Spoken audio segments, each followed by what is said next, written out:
Hello, my name is Tim Hughes, and I work at Oracle, and I'm also the founder of the Social Selling Lounge. My details are at the bottom of the screen. My Twitter address is Timothy_Hughes, and my website is socialsellinglounge.com. My role at Oracle has been to roll out social selling across 2,000 people. So 600 salespeople across Western Europe, and then the various managers and pre-sales people, so about 2,000 people all told. What I'm going to talk to you about today is the learnings from that and the methodology that I put together to enable you and your organization to start implementing social selling. Whether you're new to social selling or whether you're already down the journey, there's going to be things that you can actually gain from today. All of the things I'm going to talk to you about are going to give you, I'm going to talk about the ROI, that the return on investment that we've gained. So you should be able to pick up certain things, maybe take away certainly some learnings to your organization. In terms of the Social Selling Lounge, we're a training company that allows and supports people going on that social selling journey. So we start off very much with the methodology and the strategy, and then we work out how that can work for your organization, whether you're a small, a medium enterprise, or whether you're a large organization. Either way, social selling is applicable to you. Some of the things that it might be of interest to you at the Social Selling Lounge is my blog. I've been blogging now for about 18 months, and I write in a particular style, which is my background, which is I've been in sales for 27 years. And what I try and do is write in a way that could help other salespeople achieve their quota, or better still, overachieve their quota. So if you go to socialsellinglounge.com, there's a number of hints, there's a number of tips, and I generally post a blog about every week. So there's things recently. So, for example, I posted how a friend of mine was getting 10 C-level meetings a week by using Twitter, and I'll talk about that during the presentation. I've also blogged about the pros and cons of automation, and you can get that from the blog. And most recently, I posted a blog last week about how a friend of mine is using social selling to support small businesses. And he's doing that in a particular way, which I know has caused quite a lot of discussion and interest, because he's using Google Plus to actually do that. So I want to move on now and talk a little bit about why social selling and what do I mean by social selling. We have a situation where the buyer now is more informed than ever before. I recently bought a car. And in the past, whenever I used to go and buy the car, I used to have to go and talk to car salespeople, and the salespeople would talk about the car, its features and functions, and it would take me weekends to go and see all these people. Now what I'm able to do is go online and actually research. I can configure the car online. And if it wasn't for the fact that I needed to do a part exchange and get the garage to buy the old one off me, and actually wanting to actually get a decent discount on the car I was going to buy, I wouldn't actually need to talk to the salesperson. And what we're seeing is that buyers are now going online and doing more and more of their research online, rather than in the past where they've done it offline. So, for example, certainly in the enterprise software space, going back 10 or 20 years, the buyer would be looking to the supplier like ourselves for just about 80% of the information. Now what they're doing is that they're actually now looking at something like 20% of the information. And as the buyer goes through the buyer journey, it can be anything like up to 60%. I've even got research from SAP that says actually the buyer's journey is 85% of the time before they actually make a contact with the supplier. I'm aware of one enterprise deal where they actually went all the way through the process and actually phoned up the company and said, we actually want to buy your product. And when the salesperson at the other end of the phone said, well, don't you want a demo or anything? They said, no, we've seen all your videos online. We've seen all your white papers. We just want to know how to buy it and how much is it going to cost. And as time goes on, the buyers that we have that are used to buying things online, over mobile, this will accelerate. And what we need to do as salespeople is we need to react to that. So social selling partly is our reaction to the buying process and the way that's changed, but also social selling is the way that we can actually get things back on our terms. And what we talk about at the Social Selling Lounge is how we can start moving the needle back to supporting salespeople, either using the strategy or certainly using tools and techniques to get your sales in front of buyers earlier, or working with buyers earlier in the buying process. If you think about most buying processes, generally starts on Google. If I don't know about you, but sitting in front of my laptop, if I suddenly get the urge to buy something, I'll immediately go onto Google and search for it, whether it's on my iPhone again, and in some cases even make the purchase there and then, either on the PC or on mobile. If you look at research from Google, most people, certainly from an enterprise perspective, usually consume about 12 pieces of content. So what happens is that there's been an influx of people going to websites. So the number of people or the website traffic has gone up something like 100% over the last 2 years, and that's really about people going through a process of doing their research online and making a judgment of your organization and your products and services based on your website. They're also going online and, as I said, consuming something like 12 pieces of content. In many cases, what's happening is that when they get through the 65% of the journey, they're actually coming up with short lists of 2 or 3.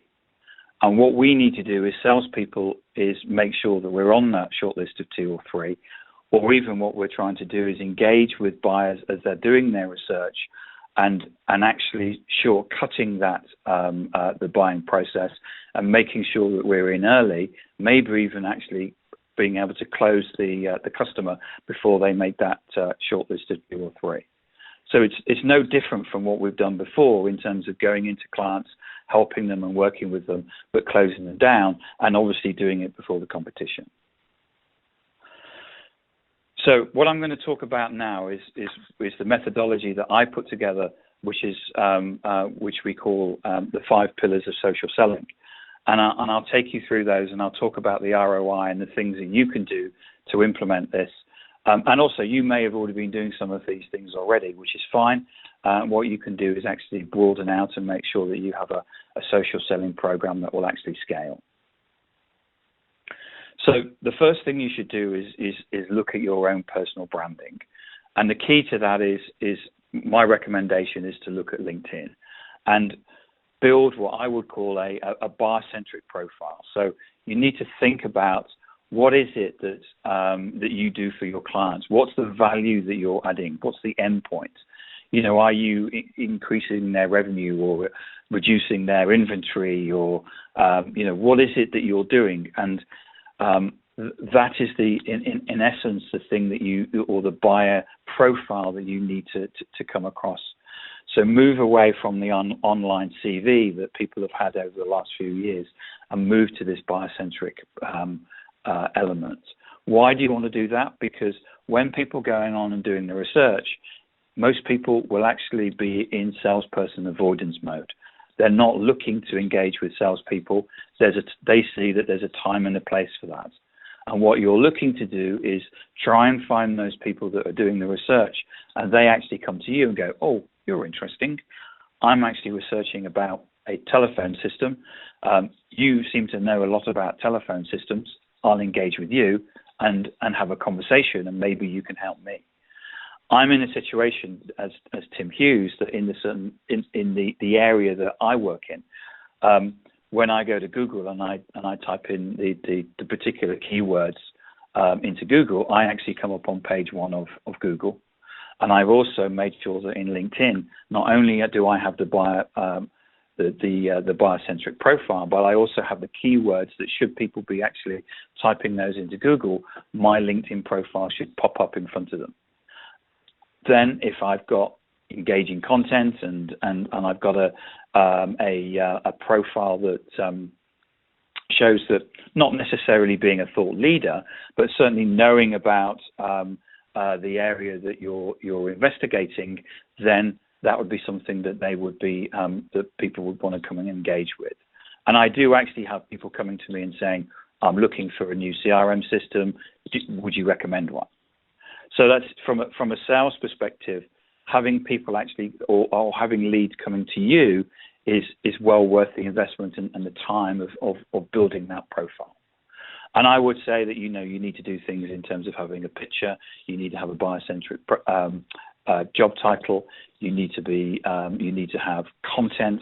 Don't necessarily be a corporate suit and put corporate stuff up there, but put content that if you were looking for, if you're a buyer and you were looking for telephone systems, what is it that the questions that you would want to be answered? Don't forget, LinkedIn is your shop window to the world. And whether people are coming, are going to have meetings with you, or they hear about you in the marketplace, the first thing they'll do is they'll come to LinkedIn and they'll look you up. It's kind of like 20 years ago, we would have telephone directories and people would go and look people up. And if you didn't appear in the telephone directory, you kind of didn't exist. Now with LinkedIn, it's exactly the same. And people will be looking at your details before before meetings. And I would say that certainly from my learnings is that people are actually making decisions about probably the first meeting with you and about whether that's going to be a success or failure from how engaging and how interesting your LinkedIn profile is. It's really important that you nail that. The second thing that you should do is listen. And there are a number of ways that you can do that. I would open up a Twitter account and follow all of your customers, not only the companies, but the people that are in those particular companies. You don't need to tweet if you haven't tweeted before. There's actually a whole bunch of reasons why you could tweet, but to start off, you should actually listen to what people are saying and what your customers are saying, and get a view from them in terms of what's happening. So, for example, my friend who's getting 10 C-level meetings a week, what he did was that he needed to get into the UK Post Office. So he wanted to talk to a particular senior person. So he found out that person was involved in rolling out a piece of technology across all of the UK Post Office. What he did was that he went into a post office, took a picture of the piece of technology with his iPhone, and happened to say to the person over Twitter, hey, seen this rollout, really good news, looks like the rollout's going really well.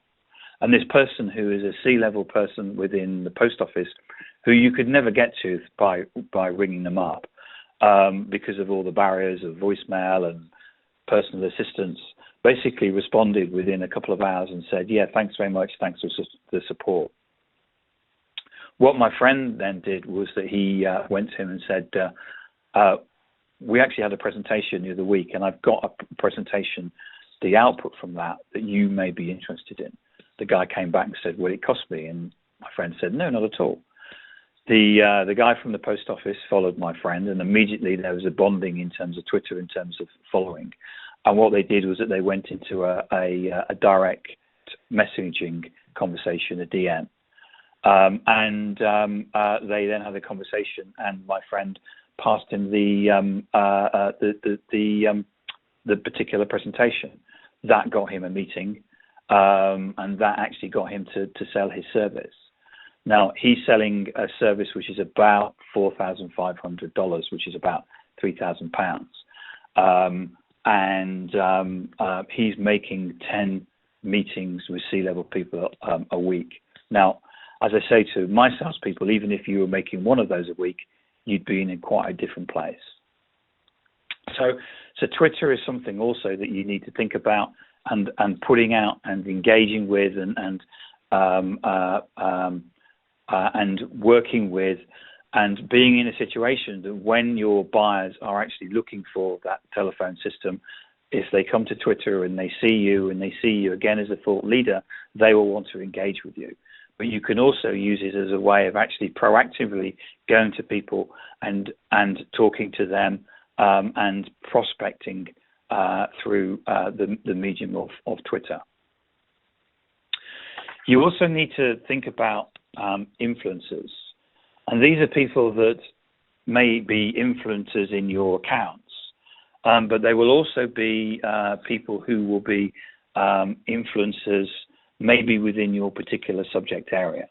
And one of the things that you can do to find out what's going on, how to be a thought leader, what works, what doesn't work, is actually to go on and follow those influencers and maybe even engage with them.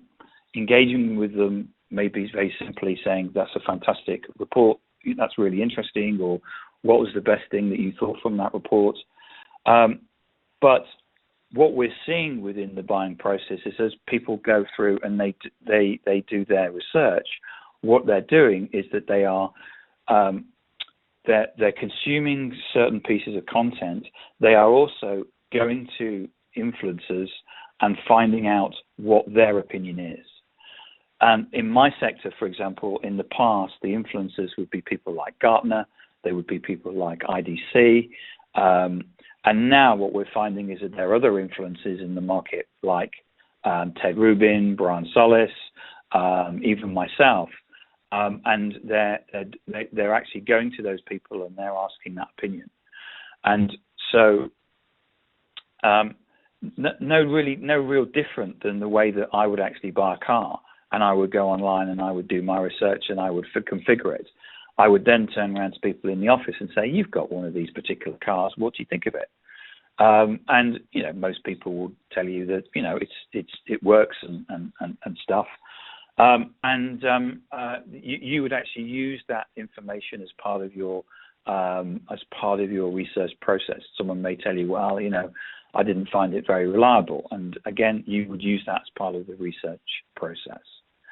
So you need to look at influencers, and being an influencer yourself enables you to shortcut the buying process, because if you are a thought leader or an influencer within your area, what will happen is that these researchers, not wanting to be in sales engagement mode, may actually come to you and ask you your opinion.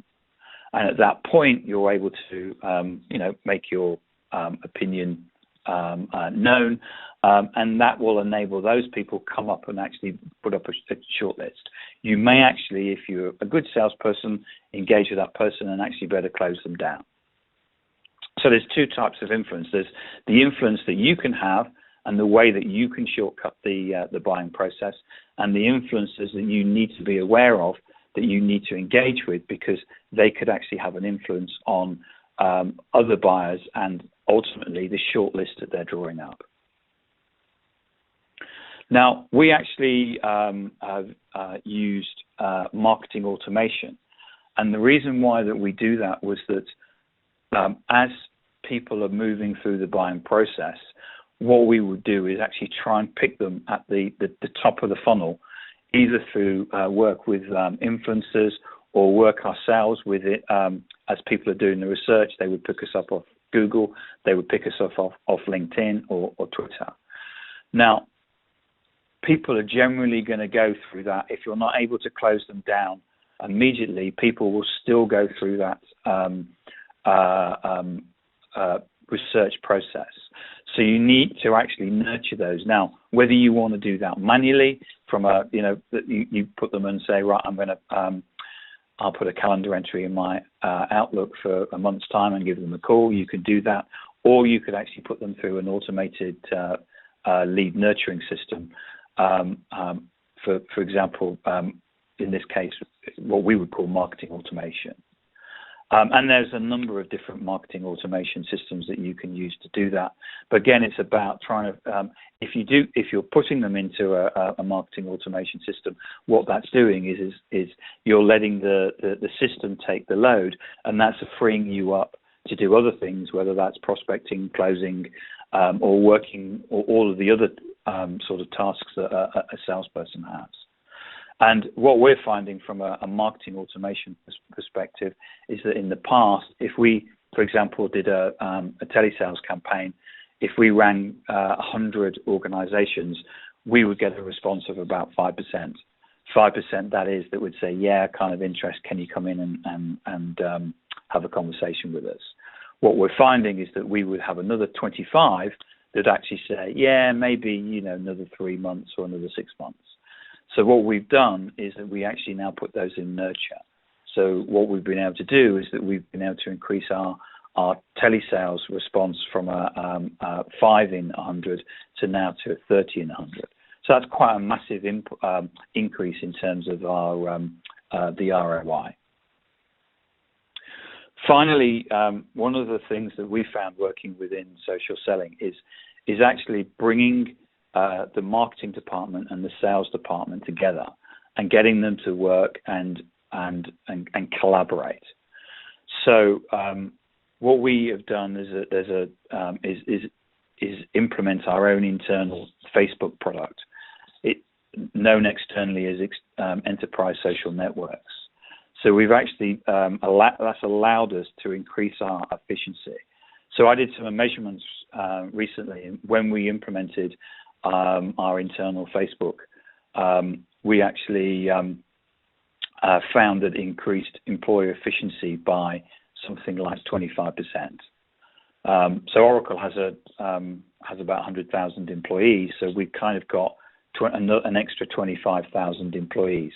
It just happens that the social element and the enterprise social network is embedded into our applications, and that actually comes free of charge. So we've been able to increase our employer efficiency and get an extra 25,000 employees for nothing. And we now actually run our business on our enterprise social network, and we're able to do some really cool things around making sure that we onboard people faster. One of the things that we wanted to do around social selling was actually make sure that when salespeople come on board, they hit the ground running as fast as we can, especially in the current world of SaaS, where we're getting sales cycles of coming down from 18 months in the past now to weeks. We're trying to get people, new salespeople, running as quickly as can. What we're doing is we're using our enterprise social network as a mechanism of doing that. We're also using the enterprise social network as a way of enabling us to get a far more accurate forecast. So, for example, in the past, if you're looking at a salesperson and they're saying, well, I'm going to close this deal, it's going to be in Q2 and it's 250K, how can you actually believe that they're actually going to bring that in? Well, you believe them because in the past they've either been very good at forecasting or in the past they haven't. So sales is kind of art and science. So there's the science, which is they've got it in the forecast, but the art is, do you actually, what's their past track record of closing on time? What we've been able to do with the enterprise social network is actually use that as a way of seeing if there's a velocity taking place within the deal. And if you think about having a Facebook group and having the sales team on that group and seeing people post to that, if there's a velocity and people are posting and they're going to meetings, you can get a feeling for whether that actually is going to take that deal is going to take place. Whereas people may be saying that something's going to happen, and if there isn't the velocity and the actions taking place within that group, it's very obvious that that's not going to close. So we've actually used that as a way of as a mechanism to enable our forecast to get even more accurate. So what I wanted to do is in the presentation was talk about some of the things that we're doing around social selling, some of the methodology that we've implemented. Now, some organisations may feel that they're too small for this, but actually, using something like Twitter, which is free of charge, the only cost to you is your time. And same with LinkedIn. You can actually use those tools and techniques to enable you to actually punch above your weight from a marketing perspective. There's other organizations that may actually want to implement enterprise social networks and enable you to get the scalability from actually working closer with the different departments to enable you to in effect merge together to win business. We've also been doing things around the social selling process. We've completely re-engineered the way that the people sell. We've implemented storytelling. We've been implementing a complete different way of running meetings, getting people to throw away the PowerPoint and actually go to meetings and stand up and be very passionate. And at the end of the day, from a sales perspective, it's about that differential, that very, very little bit about in the difference between the way that we present and the way that we can come across as, in effect, as human beings, as people by people, and the way that our competition work. And we're certainly seeing that as a real key competitive edge in the way that we're selling right now, and certainly reacting to the different market conditions that we have around cloud and digital disruption. So that's what I was going to talk to you about today.